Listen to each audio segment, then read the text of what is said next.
பொங்கல் பண்டிகையொட்டி சொந்த ஊர் செல்வோருக்கு போதிய பேருந்து வசதி கிடைக்கிறதா? முன்பதிவில் நியாயமான கட்டணம் வசூலிக்கப்படுகிறதா என்று மக்கள் குரல் பதிவில் எழுப்பப்பட்ட கேள்விகளுக்கு கோவை மாவட்டம் பொள்ளாச்சி மக்கள் தெரிவித்த கருத்துக்களை பார்க்கலாம். ஃபெஸ்டிவல் டைமில் மட்டும் கொஞ்சம் ஜாஸ்தியாக வசூல் பண்ணுறாங்க. ஒரு ஆள் போகணுன்னா ஓகே, ஃபேமிலியாக போகணுன்னா அவங்க அந்த மாத சம்பளமே போதாப்பில் ஆயிடுது. அதிகமாக வசூல் பண்ணுறாங்க. கவர்மெண்ட் பஸ்லேயும் இடம் கிடைக்கிறது இல்லைங்க. ப்ரைவேட் பஸ்ஸில் போனால் அதை விட ஜாஸ்தியாக பண்ணுறாங்க. நார்மல் டைமில் 1000 ஆகுதுன்னா ஃபெஸ்டிவல் டைமில் 3000 அந்த மாதிரி வாங்குறாங்க.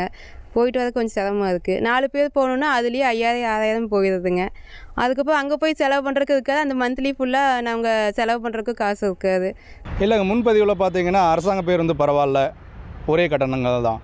ஆனால் பார்த்தீங்கன்னா எங்களுக்கு போதுமான அளவு அரசாங்க பேருந்து பயணம் செல்வதற்கு இல்லாதங்காட்டி நாங்கள் ஆம்னி பேருந்து பக்கம் போகிறோம். கட்டணங்கள் முறையாக இல்லைங்க. ஃபார் எக்ஸாம்பிள் பார்த்தீங்கன்னா நார்மல் டேஸ்க்கும் ஃபங்க்ஷன் டேஸ்க்கும் வித்தியாசம் இருக்குது. டபுள் மடங்கு ட்ரிபிள் மடங்கு நீங்கள் கட்டணம் வசூல் பண்ணுறீங்க. எங்களை மாதிரி வெளியூரில் வேலை செய்கிறவங்க சொந்த ஊருக்கு வரும்போது ரொம்ப கஷ்டமாக இருக்குது. ஒரு பஸ்க்காக மட்டுமே கிட்டத்தட்ட பார்த்தீங்கன்னா நாங்கள் மாதத்தில் ஒரு 8000 10,000 வரைக்கும் செலவினம் பண்ண வேண்டியதாக இருக்குது. அரசாங்கம் இதை முறைப்படுத்தினா கொஞ்சம் நல்லாயிருக்கும். இப்போ சென்னை டு கோயம்புத்தூர் பார்த்தீங்கன்னா நார்மல் டேஸ் ஸ்லீப்பர் பார்த்தீங்கன்னா ஆம்னி பஸ்களில் 2000 2500 இருந்ததுன்னா 3500 4000 வரைக்குமே வசூல் பண்ணுறாங்க. இது பார்த்தீங்கன்னா டபுள் மடங்கு ஆகுது. ஸோ நாங்கள் வந்துட்டு போகிறதுக்கு டைமிங் ஃபாலோ பண்ணுறதுக்கு அந்த பஸ்ஸு நாங்கள் வசதியாக ஃபீல் பண்ணுறோம்.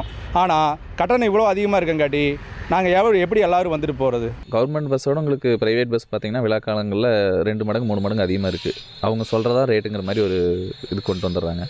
அந்த டைம் பார்த்திங்கன்னா நம்ம உங்களுக்கு ஆன்லைன் புக் பண்ணவங்களுக்கு ஓகே, டைரெக்டாக அங்கே போய் தெரியாதவங்க போய் பண்ணும்போது அவங்க சொல்கிறதா ரேட்டு அதை தான் நம்ம பண்ணியாகணுங்கிற கட்டாயத்துக்கு தள்ளிடுறாங்க.